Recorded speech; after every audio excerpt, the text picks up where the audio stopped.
Good day sa inyong lahat. Ngayon, pag-uusapan natin ang empirical rule. At bago kayo matakot, linawin ko agad, hindi ito math na pang-stress. Ito ay paraan lang para maintindihan kung nasaan ka kumpara sa ibang tao. Ganito lang ang tanong natin dito. Saan ka napupunta sa bell curve? Ibig sabihin, kung ilalagay natin ang lahat ng tao sa isang graph, sino ang nasa gitna, sino ang medyo mataas, at sino ang nasa extreme. Isipin ninyo ito. Halimbawa, may exam kayo. Hindi lahat perfect, hindi lahat bagsak.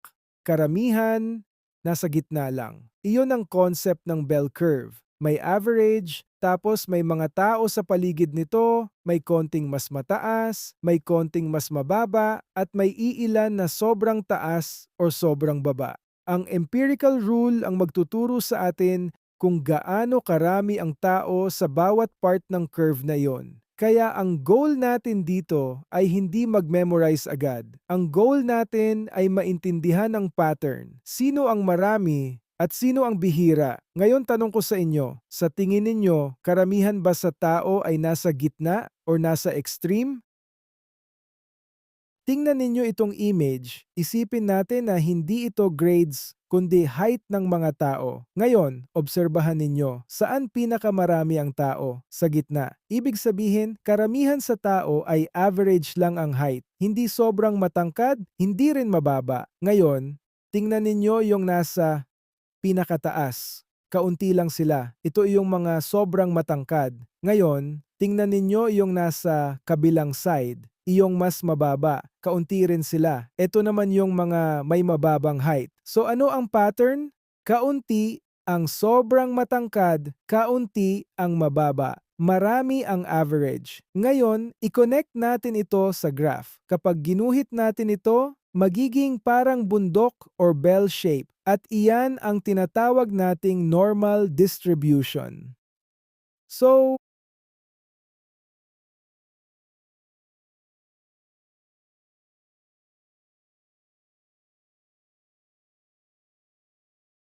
ngayon, gawin nating mas simple. Kwento muna tayo. Imagine ninyo, may exam kayo. 100 students ang kumuha. Ang average score ay 75. Ngayon, tanong, lahat ba naka 75? Hindi. May mas mataas, may mas mababa. Ngayon, i-visualize ninyo ito. Iyong karamihan ng students, nasa paligid lang ng 75. Hindi perfect, hindi rin bagsak. Nasa gitna lang. Iyan ang pinaka-importanting idea. Karamihan ng tao nasa gitna. Ngayon, may iilan na mataas ang score. Sila, iyong nasa kanan ng graph. Sila iyong masaya kasi mataas ang grade nila. At may iilan din na mababa ang score. Sila iyong nasa kaliwa. Medyo sad, medyo struggling. So ngayon, makikita na natin ang shape. Marami sa gitna, konti sa sides. At kapag kinonek mo lahat iyan, lalabas ang bell curve, parang bundok. Mataas sa gitna, pababa sa gilid. Kaya tandaan ninyo ito bago tayo mag-numbers. Hindi pantay ang distribution. Karamihan nasa gitna. Iilan lang ang nasa extreme. Ngayon tanong ko sa inyo, kung kasama kayo sa 100 students, saan kayo mas malamang mapunta? Sa gitna, sa taas, o sa baba? Ngayon, focus tayo sa 68% rule. Tingnan ninyo ang gitna ng bell curve. Diyan nakakonsentrate ang pinakamaraming tao. Makikita ninyo mula -1 hanggang +1 standard deviation. Iyan ang sakop ng 68%. Ibig sabihin, 68% ng data ay malapit sa average. Sa madaling salita, karamihan ng tao ay nasa gitna, hindi sobrang mataas, hindi rin sobrang mababa. Ngayon, gawing mas konkretong example. Kung may 100 students, around 68 students ay nasa average range. So ano ang takeaway? Ang pagiging nasa gitna ay normal. Iyan ang kinaroroonan ng karamihan. Kaya kapag nasa average ka, ibig sabihin kasama ka sa majority.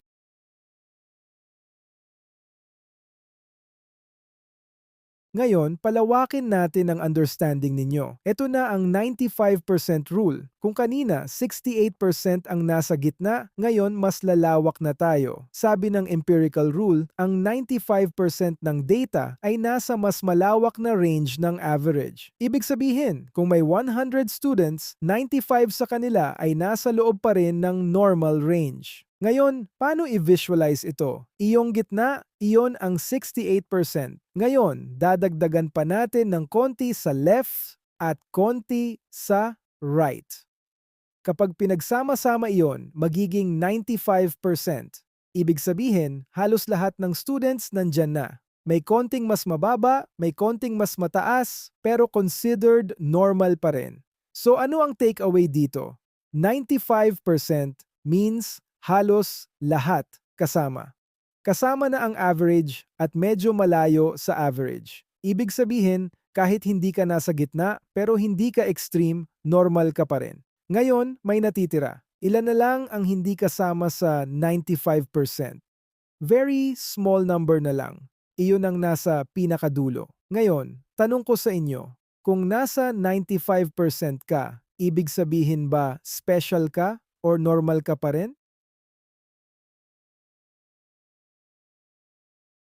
Ngayon, ito na ang pinakamalawak. Ito ang 99.7% rule. Dahan-dahan lang ulit. Sabi ng empirical rule, ang 99.7% ng data ay nasa loob ng halos buong bell curve. Ibig sabihin, kung may 100 students, halos lahat, almost lahat, ay kasama na dito.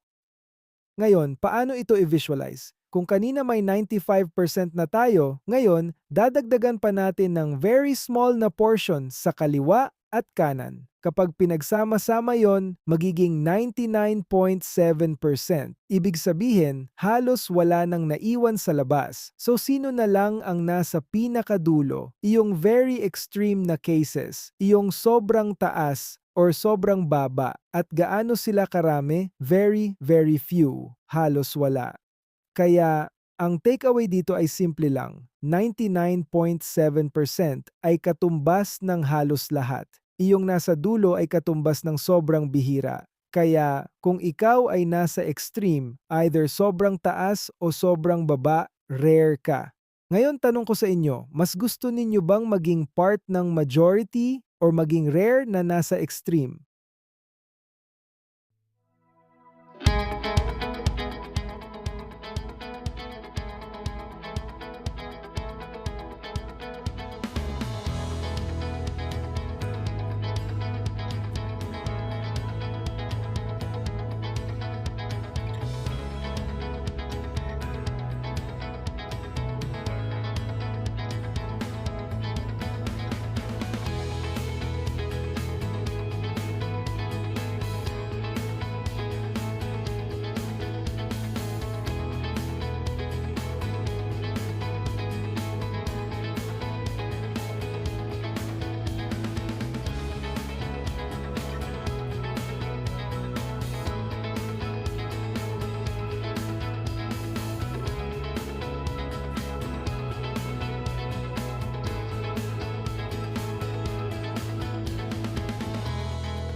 Ngayon, Ngayon, tingnan natin itong buong image. Huwag kayong ma-overwhelm. Isa-isahin lang natin. Una, tingnan ninyo ang gitna. Iyong pinakatuktok ng curve. Yan ang average. Yan ang pinakamaraming tao. Ngayon, may mga linya tayo dito. Iyong malapit sa gitna, iyan ang tinatawag nating one standard deviation. At dito pumapasok ang first rule. 68% ng tao ay nandyan lang sa gitna. Ibig sabihin, karamihan sa inyo nandyan lang. Hindi sobrang taas, hindi sobrang baba. Ngayon, palawakin pa natin. Tingnan ninyo iyong mas malawak na range hanggang sa second lines sa kaliwa at kanan. Iyan na ang 95%. Ibig sabihin, halos lahat ng tao nandyan na. Kasama na iyong medyo mataas at medyo mababa, pero normal pa rin. Ngayon, tingnan ninyo yung pinakamalawak. Halos buong curve na. Iyan ang 99.7%. Ibig sabihin, halos lahat ng tao nandyan na sa loob. Ngayon, sino na lang ang wala? Yung nasa pinakadulo, yung sobrang taas at sobrang baba. Iyan ang rare. Iyan ang bihira. So kung isa-summarize natin ito, habang tinitingnan ninyo ang graph, gitna, 68%. Karamihan, mas malawak, 95%, halos lahat, halos buong curve, 99.7%, almost lahat. At ang pinakaimportanteng idea, habang lumalayo ka sa gitna, kumukonti ang tao. Ngayon, tanong ko sa inyo habang nakatingin kayo sa graph, gusto ninyo bang maging part ng karamihan o iyong iilan na nasa dulo? Ngayon, ito na ang pinaka-simplified version. Ito ang madalas tandaan, ang 34, 13.5 at 2.5 rule. Huwag kayong matakot sa numbers. Gagawin natin itong super simple. Tingnan ninyo ang bell curve. Hahatiin natin ito. Sa pinakagitna, may 34% sa kaliwa at 34% sa kanan. Kapag pinagsama mo iyon, iyon ang 68% na pinag-usapan natin kanina. Ibig sabihin, pinakamaraming tao ay nandyan sa gitna. Ngayon, sa next layer, may 13.5%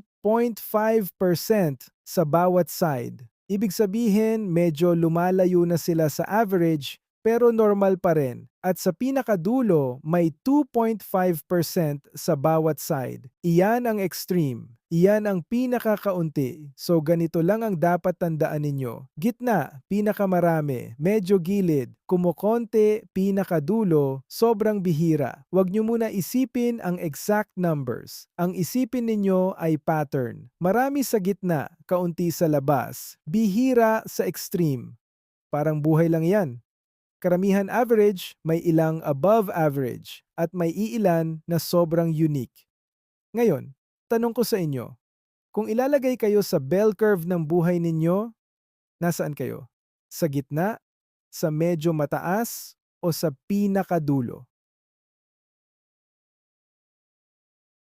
Tingnan natin itong graph. Ito ang tinatawag na normal curve or bell curve. Una, focus tayo sa gitna. Iyan ang average. Diyan nakakonsentrate ang pinakamaraming tao. Makikita ninyo may 34% sa kaliwa at 34% sa kanan ng gitna. Kapag pinagsama, 68% ng tao ay nasa paligid ng average. Ngayon, lumayo tayo ng konti. May 13.5% sa kaliwa at 13.5% sa kanan. Ito ang mga medyo mas mababa at medyo mas mataas kaysa average. Ngayon, pumunta tayo sa mas dulo. May 2% sa bawat side. Ito ang mga mas extreme na values at pinakadulo. 0.5% na lang ang natitira sa bawat side. Ito ang mga bihirang-bihira. So kung susummarize natin, karamihan ay nasa gitna. Habang lumalayo sa gitna, kumukonti ang tao. Iyan ang pinaka-idea ng normal curve.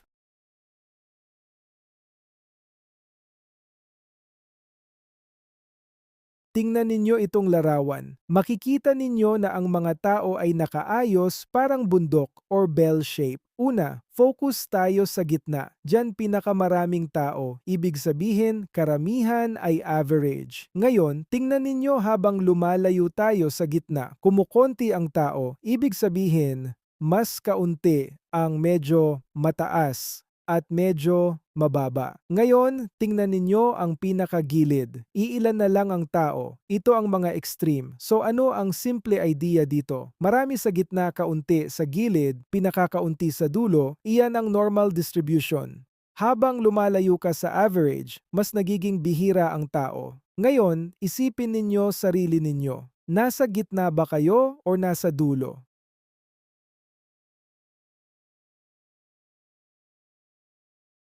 Ngayon, balikan natin itong larawan. Isang grupo ng tao, magkakaiba ang height, magkakaiba ang level, magkakaiba ang position, pero may isang malinaw na pattern. Karamihan ay nasa gitna at iyan ang pinaka-importanting takeaway natin today. Hindi lahat kailangan maging pinakamataas. Hindi rin ibig sabihin na kapag mababa ka, hindi ka nakasama. Lahat ay bahagi ng distribution. At bawat isa may lugar sa graph. Ngayon, tandaan ninyo ito. Ang pagiging average ay normal. Ang pagiging mataas ay possible. Ang pagiging mababa ay hindi permanent. Ang mahalaga, naiintindihan ninyo kung nasaan kayo at alam ninyo kung paano kayo gagalaw. Kasi ang graph na ito, hindi lang ito numbers. Ito ay kwento ng tao. At ngayon, bahagi na kayo ng kwentong iyon.